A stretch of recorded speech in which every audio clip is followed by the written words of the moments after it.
সম্মানিত বন্ধুগণ, আপনাদের সকলের প্রতি শান্তি। সালামুন আলাইকুম। শুরু করছি ফজরের কোরআন পাঠ। সকল প্রশংসা জগৎসমূহের প্রতিপালক আল্লাহর জন্য, সকল পবিত্রতা জগৎসমূহের প্রতিপালক আল্লাহর জন্য। ইলহামদাতা আল্লাহ, আপনি পবিত্র। আমার রব, আমি আপনার আশ্রয় প্রার্থনা করি শয়তানের প্ররোচনা হইতে। আমার রব, আমি আরো আশ্রয় প্রার্থনা করি আমার নিকট উহাদের উপস্থিতি হইতে। দয়াময় পরম দয়ালু আল্লাহর নামে আরম্ভ করিতেছি। বিসমিল্লাহির রহমানির রহিম। ৭৬ নম্বর সূরা দাহর বা ইনসান, আয়াত ২৩ থেকে। সূরা দাহর বা ইনসান, এই সূরার দুটি নাম আছে, দাহরও হয় আবার ইনসানও বলে। আয়াত ২৩ থেকে আল্লাহ বলছেন, ইন্না নাহনু নাজ্জালনা আলাইকাল কুরআনা তানজিলা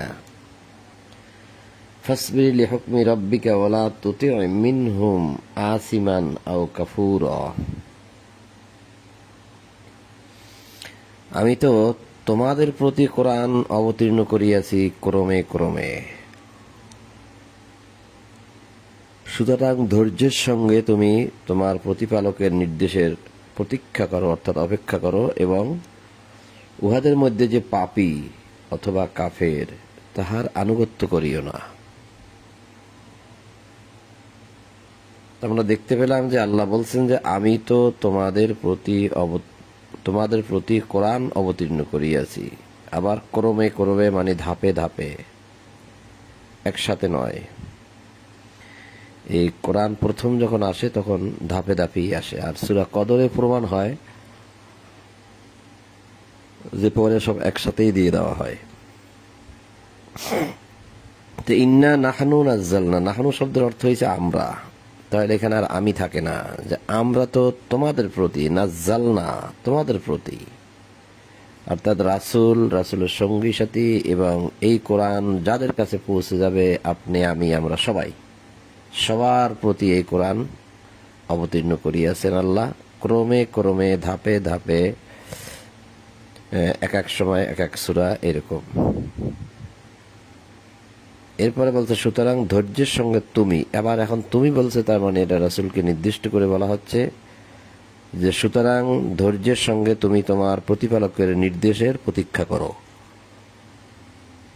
অর্থাৎ অপেক্ষা করো, এবং উহাদের মধ্যে যে পাপী অথবা কাফের তার আনুগত্য করিও না, অর্থাৎ পাপী লোকদের কথা তুমি শুনিও না।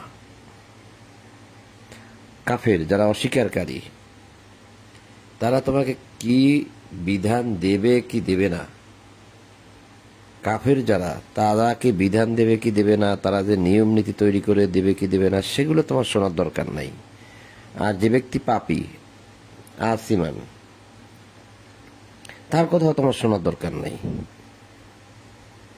কারণ তারা তো আল্লাহকেই মানে না, পরকাল মানে না, কিতাবও মানে না। তাহলে সে কি বলবে কি বলবে না, সেদিকে তোমার কান পাতার দরকার নাই, কান দেওয়ার দরকার নাই। অথবা যে কাফের অর্থাৎ অস্বীকারী, যে মানে না, তার কথাও তোমার শোনার দরকার নাই। তো এই দুটি বিষয় থেকে আমার কাছে এরকমই মনে হয়েছে।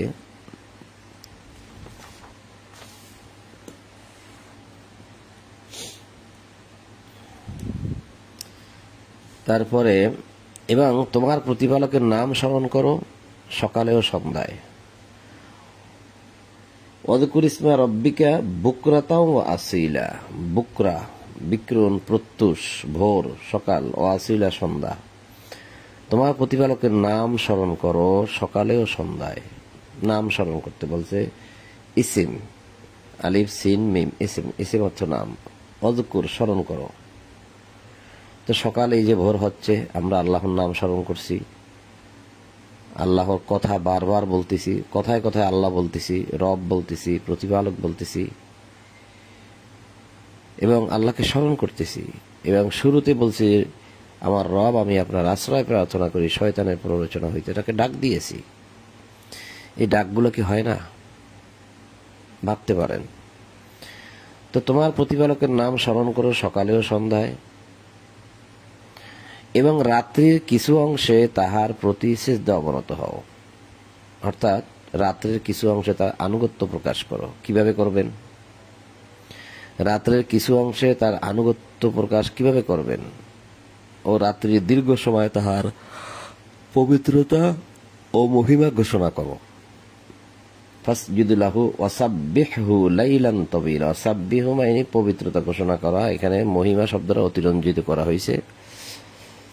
তো রাত্রির কিছু অংশে, কিয়দ অংশে মানে কিছু অংশে, তাহার প্রতি সিজদা অবনত হও।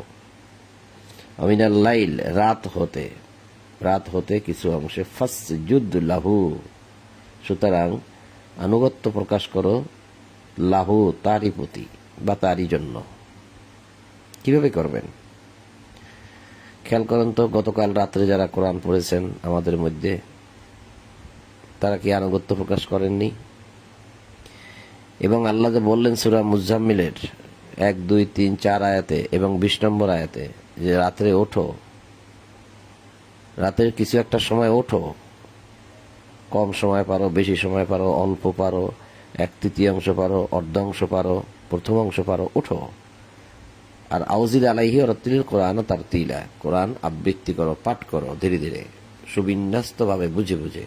সেটা কি আনুগত্য নয় কি? আনুগত্য নয় কি? রাতের কিছু অংশে তাহার প্রতি সিজদা অবনত হও। এই সিজদা দ্বারা বোঝানো হয়েছে লোকেরা যেটা মনে করে যে সেটা মাটিতে কপাল ঠেকানো, অর্থাৎ আনুগত্য প্রকাশ করা। সিজদা অর্থ আনুগত্য প্রকাশ করা, মেনে নেওয়া, এবং তার প্রতি সবসময়ের জন্য তার আদেশের প্রতি অবিচলিত থাকা। তা আল্লাহ যে বললেন,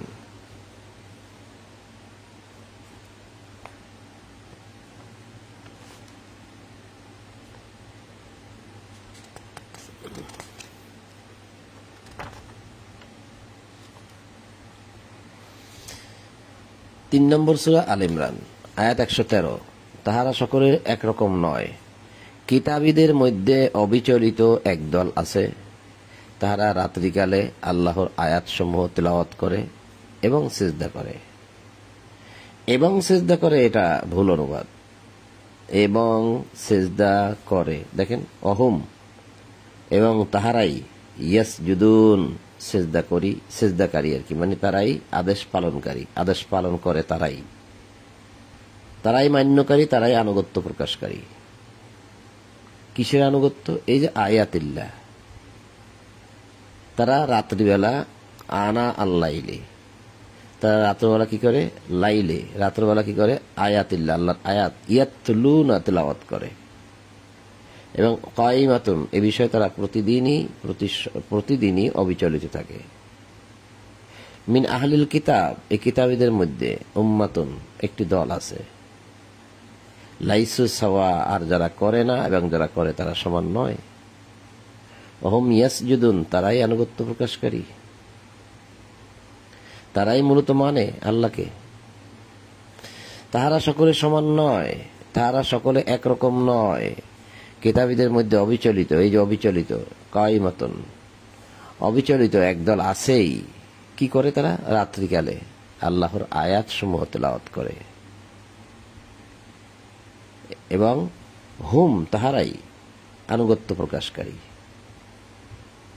হুম, তাহারা, এখানে তো তাহারা নাই, এবং সিজদা করে লেখছে, তো অনুবাদটা গড়বড় করেছে। তো কিছু কিছু যখন বুঝতে পারতেছি, এই হুম শব্দ তো আরো অনেক আছে কোরআনের মধ্যে, অনেক অনেক অনেক। তো সব জায়গায় তো হুম হুম, এই যে হুম একটা আছে, হুম ফিহা খালিদুন, এই যে হুম, এই যে হুম, তো সেখানে তাহারা, এই যে তাহারা স্থায়ী হইবে, খালিদুন ফিহা, তার মধ্যে তারা স্থায়ী হবে। তাহারা, এই যে তাহারা, এই যে হুম, এই যে তাহারা। তো এখানে হুম শব্দের অর্থটা গেল কোথায়? এখানে কি হুম শব্দের অর্থ থাকবে না? দেখেন, রাত্রিকালে আল্লাহর আয়াতসমূহ তেলাওয়াত করে, ইয়াতলুনা আয়াতিল্লাহ আনা আল্লাইল, শেষ। এরপরে বলছে মানে এবং, এই যে এবং, ইয়াসজুদুন সিজদা করে, বুঝলাম। তো হুম শব্দের অর্থ গেল কোথায়? এবং এর পরেই তো হুম থাকবে, নাই। তো এই বিষয়গুলো মাঝে মধ্যে আমাকে ভাবিয়ে তোলে, যে আপনাদেরকে একটু দেখাই আমি, যে যদি আমার ভুল ত্রুটি হয় আপনারা আমাকে ধরিয়ে দেবেন। তা আমি বলতে চাইছিলাম যে রাত্রিবেলা যারা বিভিন্ন সময় বিভিন্ন প্রহরে, হ্যাঁ, এই আল্লাহর আয়াতকে তেলাওয়াত করে, তো এটা আমি আবার আরো একটা জায়গা থেকে আপনাদেরকে দেখাইতে পারি। সেটা হচ্ছে 39 নম্বর সূরা ঝুমারের কয় নম্বর আয়াত ভুলেও গেলাম,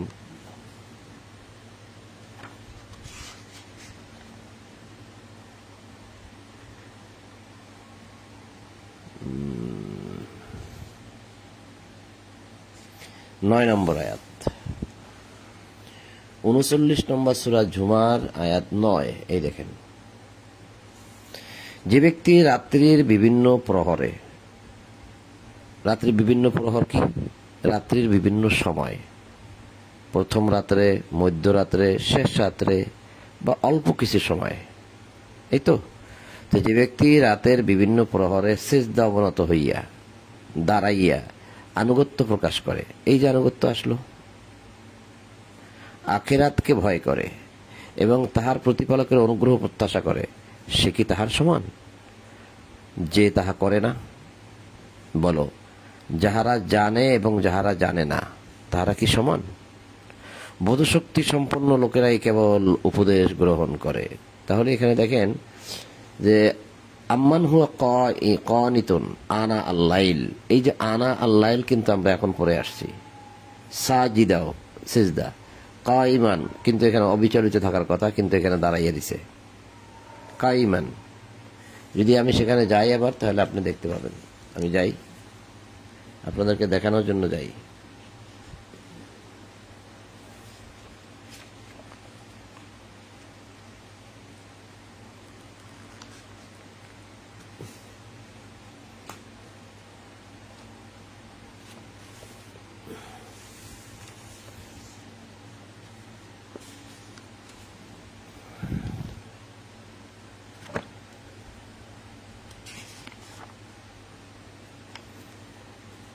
ভালো করে খেয়াল করেন, পেয়ে যাবেন।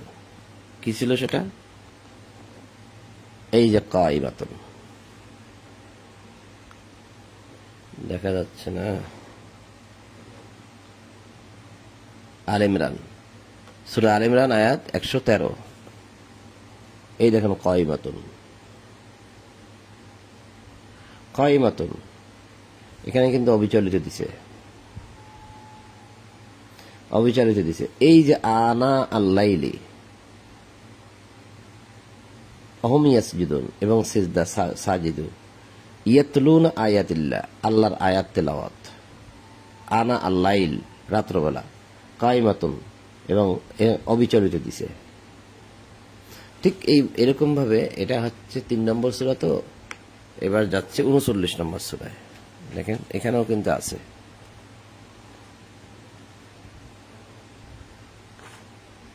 এই দেখেন সে কাইমান, এখানে দিছে দাঁড়াইয়া, কিন্তু ওইখানে কাইমাতুন শব্দ অর্থ কি দিছে? অবিচলিত। এই যে আনা আল্লাইলে, রাত্রে কিছু অংশে মানে তেলাওয়াত করে আল্লাহর আয়াত রাত্রবেলা। তাহলে এই যে বিষয়গুলো একত্রিত করলে দেখা যায় যে ওইখানে যেটা আমরা দেখলাম আল ইমরানে, যে কিতাবীদের মধ্যে একদল তা আছে, তারা রাত্রে কিছু অংশে আল্লাহর প্রতি আনুগত্য প্রকাশ করে, মানে ইয়াতলুনা আয়াতিল্লাহ, আল্লাহর আয়াত তেলাওয়াত করে আনুগত্য প্রকাশ করার জন্য। মানে তার সে যে আদেশ করেছে যে রাত্রে উঠে পড়ো, সেইটা প্রতিষ্ঠিত রাখার জন্য তারা পড়ে। এটা হচ্ছে আনুগত্য প্রকাশ করা। ঠিক এখানেও বলছে যে ব্যক্তি রাত্রির বিভিন্ন প্রহরে, প্রথম রাত, মধ্যরাত, শেষ রাত, বিভিন্ন প্রহরে সিজদা অবনত হইয়া, মানে আনুগত্য প্রকাশ করে, অথচ সিজদা অবনত হইয়া লেগছে। সিজদা অবনত হয়ে কি ওরকম ভাবে কিতাব লং টাইম পড়া যায়? তার মানে আনুগত্য প্রকাশ করিয়া অবিচলিত থাকে, আনুগত্য প্রকাশ করে, মানে অবিচলিত থাকে আনুগত্য প্রকাশ করিয়া। আখিরাতকে ভয় করে, তাহার প্রতিপালকের অনুগ্রহ প্রত্যাশা করে। সে কি তাহার সমান যে তাহা করে না? যাহারা জানে এবং যাহারা জানে না তাহারা কি সমান? বোধ শক্তি সম্পন্ন লোকেরাই কেবল উপদেশ গ্রহণ করে। তাহলে এই যে আয়াত আমরা দেখলাম, 2টি আয়াত দেখলাম, এবং আরো আছে সূরা বনী ইসরাঈলে ৭৯তেও আছে যে রাত্রের কিছু অংশে উহা সহ, মানে কোরআন সহ জাগ্রত থাকো, সেটাও আনুগত্য প্রকাশ। আবার যেটা আমরা এখন পড়তেছিলাম,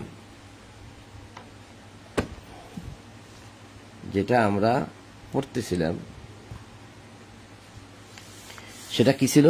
26 নম্বর আয়াতে সূরা দাহর, যে রাত্রির কিয়দ অংশে, মানে কিছু অংশে, এই যে মিনাল লাইল ফাসজুদ, এখানেও কিন্তু সিজদা, অর্থাৎ আনুগত্য প্রকাশ করা। রাত্রির কিছু অংশে তাহার প্রতি আনুগত্য প্রকাশ করো, আর রাত্রির দীর্ঘ সময় তাহার পবিত্রতা ও মহিমা ঘোষণা করো।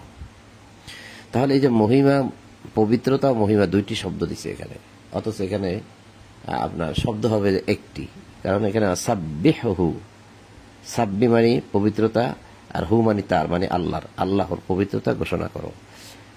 যাক, একটু বেশি বলে ফেলছি, তারপরে এখন আমরা আবার যাই সামনের দিকে। উহারা ভালোবাসে পার্থিব জীবনকে। পার্থিব জীবন মানে দুনিয়ার জীবন। তারা দুনিয়ার জীবনকে ভালোবাসে। উহারা পরবর্তী কঠিন দিবসকে উপেক্ষা করিয়া চলে।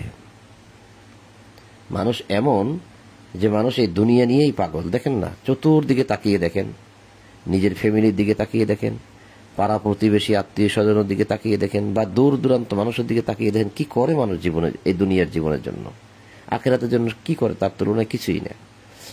ইন হাউলাই ইউহিব্বুনাল আজিলাতা ওয়া ইয়াযারুনা ওয়ারাআহুম ইয়াওমান সাকিলা। ওয়ারাআহুম মানে পিছনে ফেলে রাখে তারা, এই উপেক্ষা করিয়া চলে বা পিছনে ফেলে রেখে তারা পরবর্তী জীবনটা, পরবর্তী যে পরকাল যে আছে, সেখানে যে উঠতে হবে এবং সেখানে যে বিচার হবে, সেই চিন্তা ভাবনা মানুষের মধ্যে খুবই কম। আমি উহাদেরকে সৃষ্টি করিয়াছি এবং উহাদের গঠন সুদৃঢ় করিয়াছি।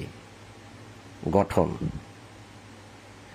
আমি যখন ইচ্ছা করিব উহাদের পরিবর্তে উহাদের অনুরূপ এক জাতিকে প্রতিষ্ঠিত করিব। জাতি তো আছে, প্রতিষ্ঠিত করবেন। তা আমি উহাদেরকে সৃষ্টি করিয়াছি এবং উহাদের গঠন সুদৃঢ় করিয়াছি। আল্লাহ যদি গঠন সুদৃঢ় করিয়া থাকেন, তাহলে এই গঠনের জন্য আপনারা আমার এত ঘষা মাজা কেন? নাক ফোরানো কেন, কান ফোরানো কেন, এবং এত বিউটি পার্লার কেন? ভাবা যায় কি কত কিছু করি আমরা? 95 নম্বর সূরা 3, এই যে 95 নম্বর সূরা 3, অত্তিনি ওয়াজ্জাইতুনি ওয়াতুরি সিনিনা ওয়াহাযাল বালাদিল আমিন লাকাদ খালাকনাল ইনসানা ফি আহসানি তাকওয়িম। আমি তো সৃষ্টি করিয়াছি মানুষকে সুন্দরতম গঠনে। কোথায় নেবেন এই আয়াত? এই আয়াত, আল্লাহর এই কথা আপনি কোথায় নেবেন? কি বলছেন আল্লাহ? মহান প্রতিপালক, যিনি আপনার আমার স্রষ্টা, দয়াময়, পরম দয়ালু, রহমান, তিনি কি বলছেন আমাকে? যে আমি তো মানুষ সৃষ্টি করিয়াছি, এই যে আমি তো সৃষ্টি করিয়াছি মানুষকে সুন্দরতম গঠনে। আহসানা, আহসানা সুন্দর, উত্তম, আহসানা তাকওয়িম সুন্দরতম গঠনে সৃষ্টি করেছি। লাকাদ খালাকনাল ইনসান, আমরা সৃষ্টি করিয়াছি মানুষকে ফি আহসানি তাকওয়িম সুন্দরতম গঠনে। তো সুন্দর গঠনে যদি সৃষ্টি করেই থাকে, আপনি বলবেন কালো মানুষ করে সুন্দর, হ্যাঁ আল্লাহর কাছে সুন্দর এবং তাদের কাছে তারা সুন্দর, আপনার কাছে সুন্দর নাও হইতে পারে। আপনি যখন তাকে রক্ত বের করবেন দেখবেন একই রক্ত, উপরে চামড়াটা যখন ফেলে দেবেন দেখবেন নিচের সব মাংসগুলো একই, আপনার আমার একই সব। এটা হচ্ছে আমাদের জন্য একটা পরীক্ষা, তাদের জন্য পরীক্ষা। কিন্তু আল্লাহ বলছেন যে আমি সুন্দরতম গঠনে মানুষকে সৃষ্টি করেছি। 95 নম্বর সূরা 3 4 নম্বর আয়াতে। তো এখানেও আমরা পড়লাম আল্লাহ বলছেন যে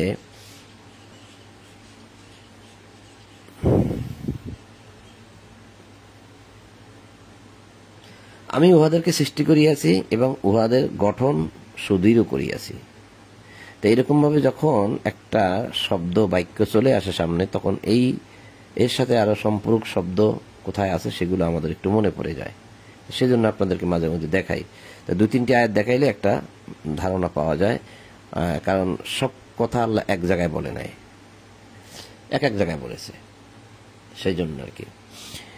তা আমি তো উহাদেরকে সৃষ্টি করিয়াছি এবং উহাদের গঠন সুদৃঢ় করিয়াছি। আমি যখন ইচ্ছা করিব উহাদের পরিবর্তে উহাদের অনুরূপ এক জাতিকে প্রতিষ্ঠিত করিব, ইহা এক উপদেশ।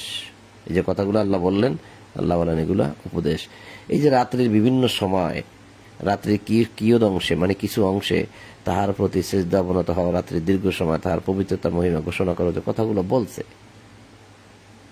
আরো বলছে যে তোমার প্রতিপালকের নাম স্মরণ করো সকালে সন্ধ্যায়, যে কথাগুলো বলছে এগুলো কিন্তু একদম সহজ করা। তাহলে এই কথাগুলোর ব্যাপারেই আল্লাহ এখানে এসে বলছে ইহা এক উপদেশ, ইন্না হাযিহি তাযকিরা। এটা এগুলো যেগুলো বলা হয়েছে এগুলো সব উপদেশ। অতএব যাহার ইচ্ছা সে তাহার প্রতিপালকের দিকে পথ অবলম্বন করুক। ফামান শাআ আত্তাখাযা ইলা রাব্বিহি সাবিলা। ফামান শাআ, যার ইচ্ছা হয়, আত্তাখাযা সে গ্রহণ করুক, ইলা অর্থ দিকে, রব্বিহি তার রবের দিকে, সাবিলা পথ, তাহলে সে তার প্রতিপালকের পথ অবলম্বন করুক, যার ইচ্ছা হয়। তো বহু মানুষের ইচ্ছা হয় না, দেখতেই তো পাচ্ছেন। মুষ্টিময় এখানে আমরা কয়েকজন মানুষ এই কোরআনটা শুনি, পড়ি, খেয়াল করি, চিন্তা ভাবনা করি, অল্প কয়েকজন মানুষ। তবে আমার এই ভিডিও কি মানুষের কাছে যায় না? বহু মানুষের কাছে যায়, বহু মানুষ যারা এখানে নাই। তারা বলেন, প্রায় সময় আমাকে বলেন যে হ্যাঁ ভাই আপনি তো খুব ভালো পড়ে শোনান, আপনি তো এই সে অনেক প্রশংসা করা যাক, সেগুলো বললাম না, কিন্তু শোনা কি উচিত না? পড়া কি উচিত না? এটা যে সকাল সন্ধ্যা পড়তে হবে, থাকতে হবে আমাদের সাথে। আমি খারাপ হতে পারি, কথাগুলো তো খারাপ না, আল্লাহর কথা, তো শোনা তো উচিত, কিন্তু থাকবে না। এখানে সেটাই তো প্রমাণ হচ্ছে, ইহা এক উপদেশ। অতএব যাহার ইচ্ছা সে তাহার প্রতিপালকের দিকে পথ অবলম্বন করুক। তাহলে যার ইচ্ছা সে আসে, আর যার ইচ্ছা হয় না সে আসে না। তার মানে সে আল্লাহর আইনকে অমান্য করে। আবার আমাদের মধ্যে কেউ কেউ আছেন একদম রাতের সেই 2টা 3টা 4টা পর্যন্ত, 2টা 3টা পর্যন্তই বিভিন্ন রকম আলোচনা করেন। কোরআন থাকে আলোচনা এবং অন্য অন্য আলোচনাও করে, দুনিয়াবি আলোচনাও করে, আবার কিছু রঙ্গ কথাবার্তাও হয়। করতে করতে 2টা 3টা বেজে যায়। তো সে ঘুমাবে কখন? ঘুমাইলে কি আর উঠতে পারবে? সে কি এটা পড়তে পারবে? সকালবেলা পড়তে পারবে? পারবে না। তাহলে তাকে তাড়াতাড়ি ঘুম যাইতে হবে। পুণ্যের কাজ করতে গিয়ে যদি এরকম ভাবে দেরি করে ফেলায়, তাহলে সে কি সকালে উঠতে পারবে আর পড়তে পারবে? এটা ভাবতে হবে। আল্লাহ বলছেন, ইহা এক উপদেশ, অতএব যাহার ইচ্ছা সে তাহার প্রতিপালকের দিকে পথ অবলম্বন করুক। তোমরা ইচ্ছা করিবে না যদি না আল্লাহ ইচ্ছা করেন। আল্লাহ সর্বজ্ঞ প্রজ্ঞাময়, তিনি যাহাকে ইচ্ছা তাহার অনুগ্রহের অন্তর্ভুক্ত করেন। যাকে ইচ্ছা আপনি আমি কতটুকু কাজ করেছি এটা তিনি দেখবেন। আপনি আমি জানার জন্য, বোঝার জন্য, আনুগত্য প্রকাশ করার জন্য কতটুকু সময় দিয়েছি এটা দেখবেন। দেখার পরে যাকে ইচ্ছা তাহাকে তিনি কি করবেন? তাহার অনুগ্রহের মধ্যে অন্তর্ভুক্ত করবেন। একদম আমরা একটু একটু পড়তেছি, মাঝে মধ্যে আলাপ করতেছি, আর একদম নিয়ে নেবেন না, পরীক্ষা করবেন আগে। কিন্তু জালিমরা, উহাদের জন্য তো তিনি প্রস্তুত রাখিয়াছেন মর্মান্তিক শাস্তি। কিন্তু জালিমরা, যারা জালিম, উহাদের জন্য তো তিনি প্রস্তুত রাখিয়াছেন মর্মান্তিক শাস্তি। তো আমরা ৭৬ নম্বর সূরা দাহর শেষ করলাম পড়া।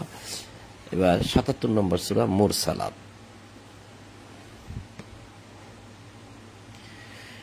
বিসমিল্লাহির রহমানির রহিম। অল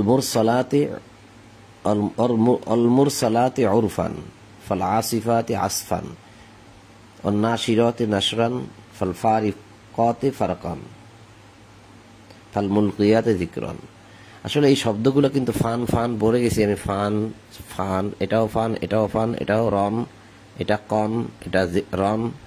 আসলে এই শব্দগুলো থেমে গেলে কিন্তু এক জবর উচ্চারণ হয়। আরবি গ্রামার অনুযায়ী থামলে এক জবর উচ্চারণ হয়। যেমন আল মুরসালাতি উরফা, আছে ফান, আপনি যদি থেমে যান তা হয় যে উরফা।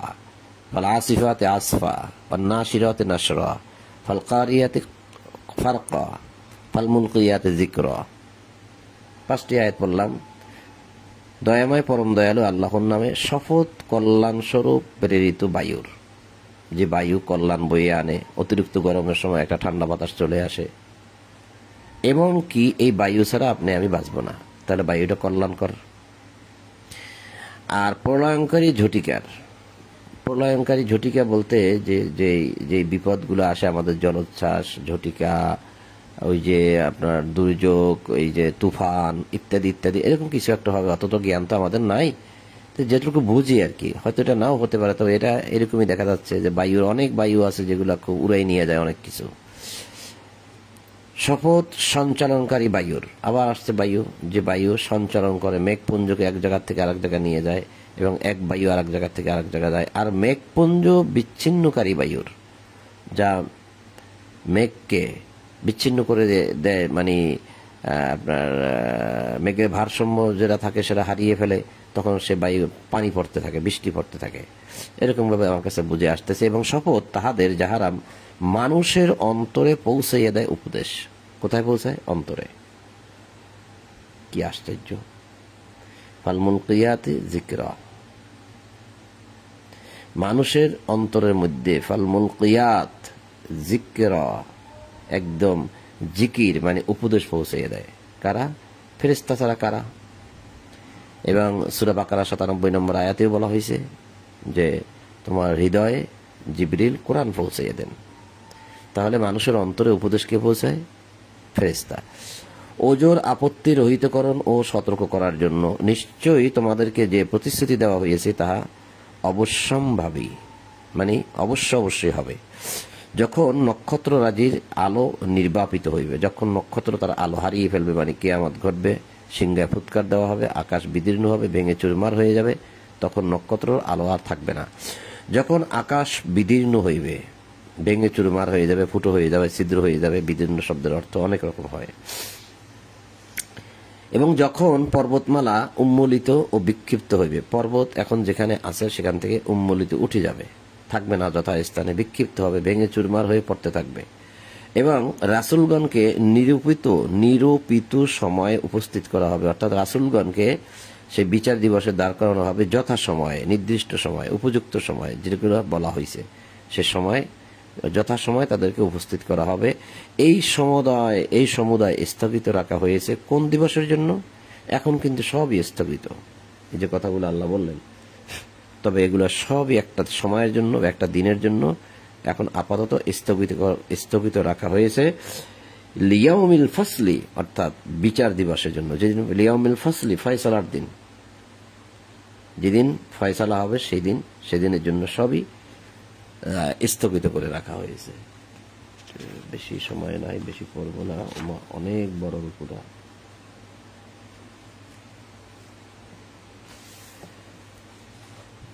আর একটুখানি পড়ি। বিচার দিবস সম্বন্ধে তুমি কি জানো? আমা আদরা কামা ইয়াউমুল ফাসল, ফয়সালার দিন কি তুমি কি জানো? সেই দিন দুর্ভোগ অস্বীকারীদের জন্য। যারা এই কিতাবকে অস্বীকার করছে, কিতাবের বিধান মানে নাই, তাদেরই হবে বিপদ। বলা হয়েছে ওয়াইলুল মুকাজ্জিবিন। ওয়াইল অর্থ ধ্বংস, ধ্বংস হবে তারা যারা অস্বীকার করেছিল সেই দিন। কিন্তু এখানে ওয়াইল শব্দের অর্থ দেওয়া হয় দুর্ভোগ, কারণ ডিকশনারিতে দুর্ভোগও আছে, ধ্বংসও আছে। তো আমি কি পূর্ববর্তীদেরকে ধ্বংস করি নাই? অথবা আমি পরবর্তীদেরকে উহাদের অনুগামী করিব। অপরাধীদের প্রতি আমি এই রূপ করিয়া থাকি, সেই দিন দুর্ভোগ অস্বীকারীদের জন্য। আবার ওয়াইলুল ইয়াউমাইযিল লিল মুকাজ্জিবিন, আমি কি তোমাদেরকে তুচ্ছ পানি হইতে সৃষ্টি করি নাই? মিম্মা ইন, মা ইন মানে পানি, আর মাহিন মাহিন, মিম্মা ইম মাহিন, মাহিন অর্থাৎ আলাম নাখলুকুম মিম্মা ইন হামিম, মিম্মা ইন মাহিন। মিম্মা অর্থাৎ পানি থেকে, মিনত্ব থেকে, মাহিন অর্থ পানি, পানি থেকে, মাহিন, মাহিন অর্থ তুচ্ছ। এই মাহিন শব্দটাকে বোঝানোর জন্য এতগুলো রিপিট করেছি কথা। আমি কি তোমাদেরকে তুচ্ছ পানি হইতে সৃষ্টি করি নাই, মানে বীর্য থেকে। তাহলে মাহিন হচ্ছে নিকৃষ্ট, নিম্ন শ্রেণী, নিম্ন। মাহিন, মাহিন অর্থ নিম্ন, তারপরে তুচ্ছ, হীন, ছোট, নিচু। এই মাহিন শব্দের অর্থ অনেকগুলো আছে, আপনি ডিকশনারি দেখবেন, এখানেও পাওয়া যাচ্ছে তুচ্ছ। তাহলে যদি কোনো মানুষের নাম কেউ রাখে মাহিন, আমরাও ডাক দিই, হে মাহিন ভাই এদিকে আসেন, শোনেন, কথা শোনেন, তোমার নাম কি? আমার নাম মাহিন। তো অর্থ কি দাঁড়াইল? তুচ্ছ, ছোট, নিচু, হীন। যারা আমার কথা শুনছেন তারা একটু খেয়াল করতে পারেন, কথাকে আমি বলছি নাকি এই মাহিন শব্দটা এখানে তুচ্ছ আছে, আপনি দেখেন। এবং কোন কোন জায়গায় মাহিন শব্দ আরো আছে আল কোরআনে অনেক জায়গায়, সেখানে কোন কোন জায়গায় দেখবেন যে হীন, নিচু, বাহ্যিক দৃষ্টিতে যারা অধম, এই মাহিন। অথচ আমরা মনে করি যে কোরআনের শব্দ কি সুন্দর একটা শব্দ আছে, আমরা নামটা রেখে দিই, কত ভালো। এই না বুঝে কোরআন পড়ার কারণেই, আমাদের এই অজ্ঞতার কারণে আমরা আজকে এই ভুলের মধ্যে আছি, যে মাহিন নাম রাখতেছি আমরা। মানুষের নাম মাহিন, কেউ রাখে মুহিন। মুহিন আর মাহিন কিন্তু একই। অথবা আমি উহা রাখিয়াছি নিরাপদ আধারে, নিরাপদ আধারে অর্থাৎ এই যে তুচ্ছ পানি হইতে যে একটি শুক্র কীট গেল, সেটি একটি রক্ত, জমাট বাঁধা রক্তর একটা টুকরা হয়ে সেটি একটি নিরাপদ আধারে আল্লাহ রেখেছেন গর্ভথলিতে। এক নির্দিষ্ট কাল পর্যন্ত, 7, 8 মাস, 9 মাস পর্যন্ত সেখানে থাকতে হয়। অথবা আমি উহাকে গঠন করিয়াছি পরিমিতভাবে। আবার আসছে সেই গঠনের কথা, যে গঠনের কথা ভিডিও শুরুতে আমরা বলেছি, দেখেছি, পড়েছি, যে পরিমিতভাবে আমি কত নিরূপণ স্রষ্টা আল্লাহ দাবি করতেছেন, যে আমি দেখো কি সুন্দরভাবে গঠন করতে পারি, গঠন করে দিলাম, কি নিরূপণ। অথবা আমি উহাকে গঠন করিয়াছি পরিমিতভাবে, যেতটুকু যেভাবে দরকার ঠিক সেভাবেই আমি গঠন করেছি। তাহলে আমাদের কাটতে হবে কেন, খতনা করতে হবে কেন, নাক ফুটা করতে হবে, কান ফুটা করতে হবে কেন? তাহলে এটা সৃষ্টি বিকৃত, আমরা আল্লাহ সৃষ্টিকে বিকৃত করছি, এর জন্য জবাব দিতে হবে আমাদের।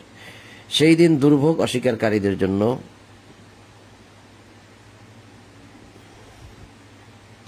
আমি কি ভূমিকে সৃষ্টি করি নাই ধারণকারী রূপে, জীবিত ও মৃতের জন্য, জীবিত ও মৃতের জন্য। আহইয়া ও আমওয়াতান,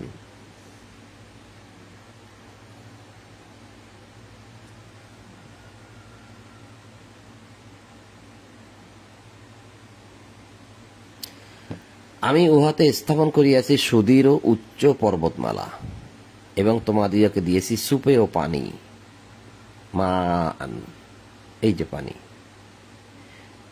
সেই দিন দুর্ভোগ, সেই দিন ধ্বংস অস্বীকারীদের জন্য।